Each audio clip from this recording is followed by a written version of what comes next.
The Biden campaign is stepping up its outreach to lawmakers in its own party as more Democrats are calling for the president to drop out of the race for the presidency.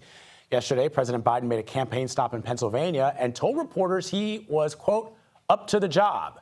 This morning, he sent a letter to congressional Democrats saying he would not be running again if he did not believe he is the best person to beat Donald Trump. CBS News White House correspondent Nancy Cordes is following the latest from Washington.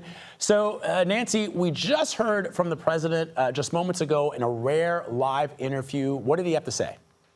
Right. This was a real surprise, Vlad. I can't remember the last time the president did something like this, if ever. He called in to Morning Joe and spoke to the host for about 15 minutes. He was, he was joining them by phone, so you couldn't see him. It sounded like he was armed with a lot of facts about things that Donald Trump had said on the debate night, looking to land a lot of the punches that he struggled to land on that night about a week and a half ago. And he was very fired up.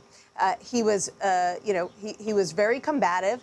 And he made the case in no uncertain terms that he is staying in this race despite the growing number of House Democrats who are calling on him to leave it.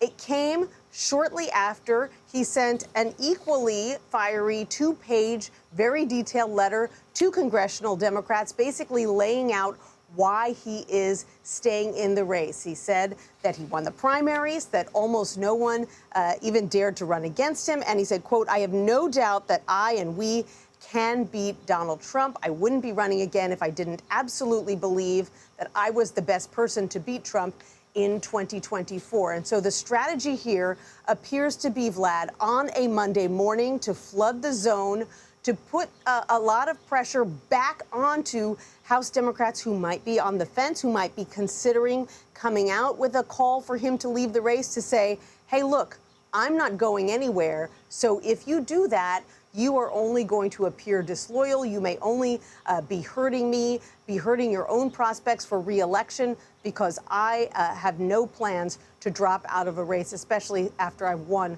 all of the primaries.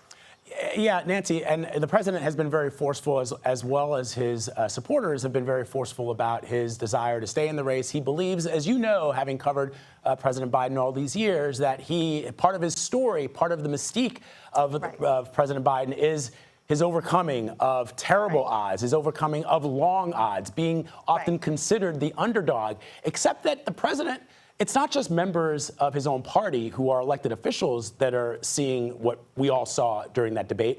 It's just ordinary folks who are Democrats. And you've seen our polling on this issue, how people feel about President Biden. They love his record. They love the things that he did if you're a Democrat for the party and for Democrats. But they also recognize what we all saw during that debate. Is the president listening to just ordinary folks who say, you know what, do the right thing, and it may be time for you to go? So far, he insists that the voters are still behind him, despite what you point out and what we're hearing from all of our interviews. The gamble that the White House appears to be making here, Vlad, is that even though Democratic voters are worried, even though they're nervous, that at the end of the day, they're going to come around and support him anyway, because he's not Donald Trump and because those voters are so worried about a Trump presidency. The big question, of course, is what about independent voters? What about independents who, in battleground states, who weren't necessarily sold quite yet on supporting Biden and who are only more nervous now than they were before? All right. The drumbeats seem to be getting louder every day, Nancy. We'll see what happens. Thank you very much, as always. Appreciate you. You're welcome.